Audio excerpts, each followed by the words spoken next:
Welcome to JS classes. Subscribe कीजिए channel को और बेल आइकन दबाइए ताकि सभी लेटेस्ट स्टडी वीडियो और एग्ज़ाम न्यूज़ आप तक पहुंच सके।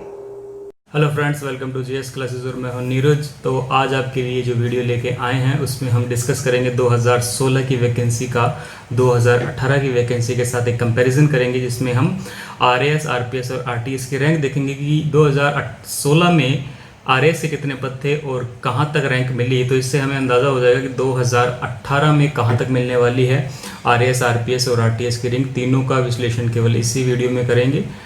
तो चलिए देखते हैं। जैसे कि स्क्रीन पे आप देख रहे हैं, पे आप देख सकते हैं इस लाइन डायग्राम में ये आरएएस के रैंक्स हैं हर कैटेगरी में। जो अंतिम रैंक मिली है हर कैटेगरी में, जहाँ से जनरल मेल में जिसकी 22वीं रैंक थी उसको आरएएस मिला है। इसी तरह से एससी फीमेल में जिसकी 917 रैंक थी उसको आरएएस मिला है। इसका हालांकि हम डिटेल डिस्कशन एक वीडियो में पहले कर चुके हैं, जिसमें इन सब की मार्कशीट का भी एनालिसिस किया गया है। तो आप डिटेल में देखना चाहते हैं तो वहाँ जाके आप देख सकते हैं। तो यहाँ पे हम इतना बताना चाहते हैं कि जैसे आरएएस जनरल मेल में 22 रैंक तक मिला है और 2016 में वैकेंसी थी जनरल मेल में 25, तो 25 वैकेंसी होने के बाद मिला है 22 रैंक तक। ठीक है, अब 2018 की वैकेंसी देखिए, 2018 में है 32 वैकेंसी।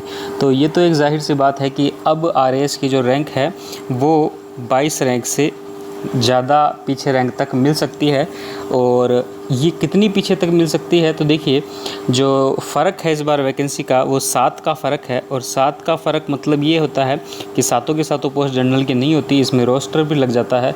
तो आप इसमें 3 रैंक जनरल की मान लिए, 7 में से 3 सीट्स जनरल की मानिए, और उसके हिसाब से आप ये देखिए कि जो 22 रैंक था उसके पीछे 23, 24, 25 पे फिर जनरल होगा। मतलब ऐसा नहीं हो सकता कि 22 के पीछे लगातार 3 रैंक तक जनरल हो, उसमें अन्य कैटेगरीज भी आती हैं। तो आप इस तरह से अगर अंदाज़ा लेके चलेंगे तो मेरा अंदाज़ा है कि लगभग 32 जो रैंक होगी उस 32 रैंक तक 2018 में आरएएस मिल जाएगा जनरल को, क्योंकि आरएएस पोस्ट का ही अंदाज़ा लगाना सबसे मुश्किल होता है। अब इसके बाद अगर आप दूसरी जनरल फीमेल में बात करें तो आप जनरल फीमेल में देखिए यहाँ पे 53 रैंक तक मिला है 2016 में आरएएस, जबकि यहाँ पर वैकेंसी थी 9 सीटों की और इस बार जो वैकेंसी है वो है 10 सीटों की। तो लगभग उतना ही रहने वाला है जो रैंक का अंदाज़ा है हमारा, लगभग 53 या 55 तक जनरल फीमेल को मिल जाना चाहिए। इसके बाद ओबीसी मेल की बात करेंगे तो यहाँ देखिए पिछली बार मिला है 54 रैंक तक, तब वैकेंसी थी यहाँ पर 13 और इस बार वैकेंसी है 11। तो वैकेंसी कम होने के कारण हो सकता है कि इस बार 54 रैंक तक ना मिले, 50 रैंक तक ही ओबीसी में आरएएस की सीट मिले। इसके बाद हम ओबीसी फीमेल की बात करते हैं तो 140 रैंक तक मिला है पिछली बार आरएएस, जबकि वैकेंसी थी उस समय 4।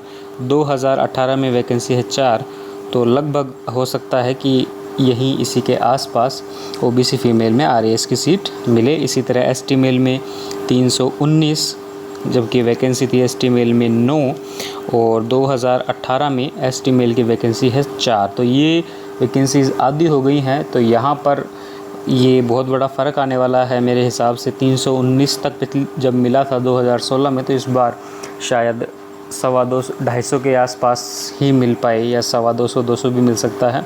तो ये तो एक कंफर्म बात है कि इससे काफ़ी आगे रैंक लानी पड़ेगी एसटी मेल में आरएएस की पद के लिए। इसके बाद एसटी फीमेल में बात करें तो 599 में मिला है पिछली बार, जबकि वैकेंसी थी उस समय 3 और इस बार 2018 में वैकेंसी है 2।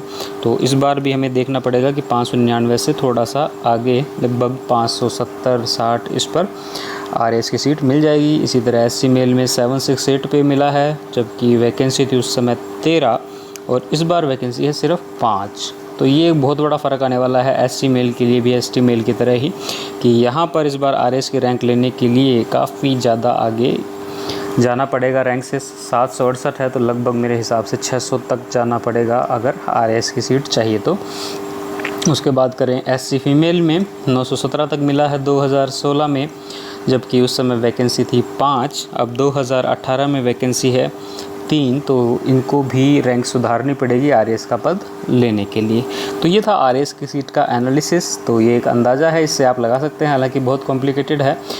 चलिए इसके बाद हम बात करते हैं आरपीएस की सीट की। आरपीएस की सीट 66 मिली है जनरल मेल में लास्ट बार, और इसी तरह से आप क्रम देखें 128, 111, 199, 419, 707, 880 और 1308। तो इस तरह से ये लास्ट रैंक है हर कैटेगरी में जिनको आरपीएस मिला है 2016 में।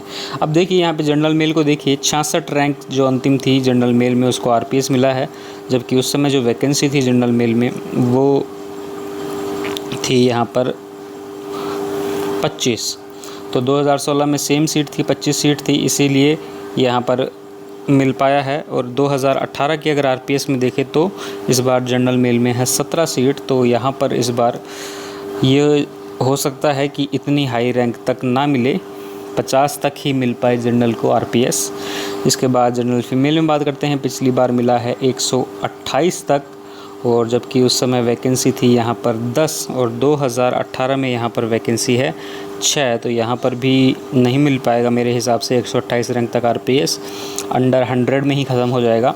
इसके बाद ओबीसी मेल में देखते हैं 111 तक मिला है आरपीएस, और 2016 में जो वैकेंसी थी वो थी यहाँ पर 10, और 2018 में आरपीएस की वैकेंसी देखेंगे तो 5। ओबीसी मेल में भी नहीं मिल पाएगा इस रैंक तक, क्योंकि सीट इस बार मेरे हिसाब से कम है, तो कम होने के कारण कम रैंक तक ही आरपीएस की सीट मिलेगी। इसी तरह आप ओबीसी फीमेल देखिए, ओबीसी फीमेल में जो आरपीएस मिला है वो 199 रैंक तक मिला है 2016 में, जबकि उस समय वैकेंसी थी ओबीसी फीमेल में 4, और यहाँ पे आप देखिए 2018 में वैकेंसी है 1।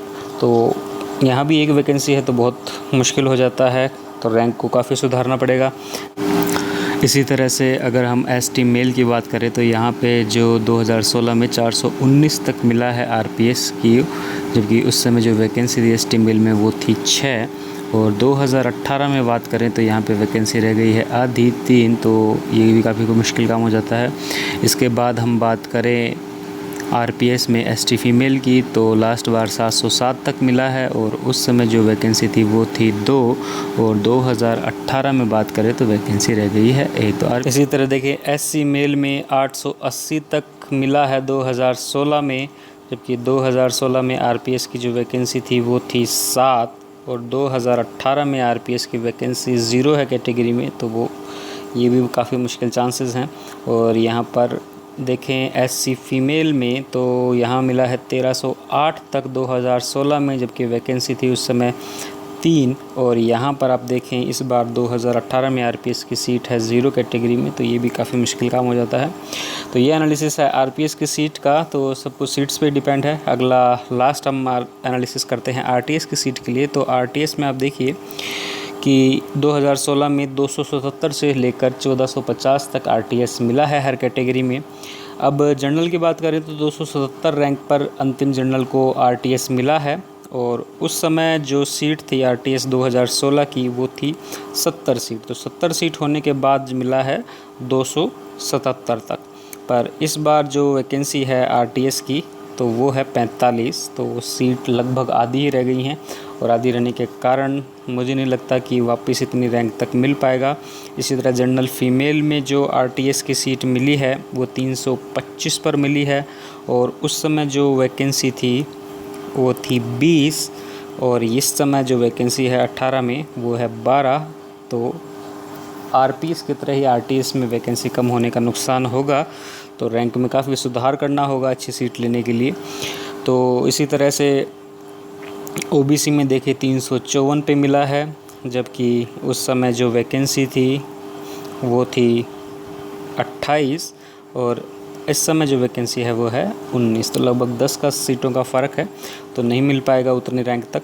इसी तरह आगे बात करें हम आरटीएस में, ओबीसी फीमेल में 477 रैंक तक मिला है, और यहाँ पर जो सीट थी वो थी 8, और यहाँ पे आप 18 में देखें तो ये रह गई हैं 5। इसी तरह से आप एसटी मेल में देखें, एसटी जो मेल में जो आरटीएस की सीट मिली है वो मिली है 827 रैंक पर। इस समय जो वैकेंसी थी वो थी 17, और 18 में अगर आप वैकेंसी देखें तो 7। इसी तरह एसटी फीमेल में आप देखें जो आरटीएस की सीट मिली है 1124 तक मिली है, जबकि उस समय जो वैकेंसी थी वो थी 4, और इस समय वैकेंसी है 2। एससी मेल में इसी तरह अगर आप देखें तो 1286 रैंक तक मिला है 2016 में, और उस समय जो सीट थी वो थी 22 और 2018 में आप सीट देखें तो 19 और लास्ट में अगर हम एससी फीमेल की बात करें तो एससी फीमेल में 1450 तक आरटीएस मिला है और उस समय की जो वैकेंसी थी वो थी 6 और 2018 में बात करें हम तो हमारे पास वैकेंसी हैं 6, तो ये लगभग सेम ही है। तो इस तरह से ये एनालिसिस काफ़ी कॉम्प्लिकेटेड है, फिर भी एक आपको अंदाज़ा हो जाएगा कि किस पिछली रैंक से ज़्यादा लाने पे मिलेगा या कम लाने पे मिलेगा, सब कुछ सीट पे डिपेंड है। इसके अलावा ये भी डिपेंड करता है कि रैंकिंग किस तरह से चल रही है, किस कैटेगरी के विद्यार्थियों ने ज़्यादा अच्छा प्रदर्शन किया है, रैंक में कौन ज़्यादा आगे आ रहे हैं, उनसे भी काफ़ी फ़र्क पड़ जाता है सीट अलॉटमेंट में। तो चलिए, तो इस वीडियो को देखने के बाद आपको खुद को एक अंदाज़ा हो जाएगा कि जो आरएएस, आरपीएस या आरटीएस की सीट मिलती है, एक तो वो डिपेंड करती है कि कितनी सीट्स उस साल की वैकेंसी में है। तो 2018 और 16 में हमने कंपैरिजन देखा, तो आप भी ये अंदाज़ा लगा सकते हैं। हालांकि ये कॉम्प्लिकेटेड होता है, फिर भी आप एक गैस वर्क आपका काम कर सकता है। तो चलिए, अब जैसा कि इंटरव्यू आने वाला है आरएएस 2018 मेंस का, तो इसके लिए भी आप वीडियो की प्लेलिस्ट में जाइए। यहाँ पर आपको हर सब्जेक्ट से संबंधित बेसिक जानकारी उपलब्ध करवाई गई है, जिसे आप देखिए। साथ में ही इस चैनल की जो प्लेलिस्ट है वहाँ पे इंटरव्यू के लिए एक सीरीज़ तैयार की गई है, जिसमें 4 वीडियो अपलोड किए गए हैं और वो जो चारों वीडियो हैं वो निचोड़ हैं यूपीएससी और आरपीएससी में पूछे गए प्रश्नों का और संभावित प्रश्नों का, किस तरह से प्रश्न पूछे जाते हैं। और पहला वीडियो इसमें बनाया था मैंने बायोडाटा पे, दूसरा आपका इंटरव्यू के दिन की तैयारी, और तीसरा वीडियो बनाया था मैंने स्ट्रेस और सिचुएशनल क्वेश्चन पर। तो ये वीडियो भी ज़रूर देखिए, आपके इंटरव्यू में तैयारी में ये बिल्कुल हेल्प करेंगे। और आपको ये चैनल अच्छा लगे तो इसे सब्सक्राइब कीजिए, लाइक कीजिए। चलिए, मिलते हैं अगले वीडियो में, तब तक के लिए थैंक यू।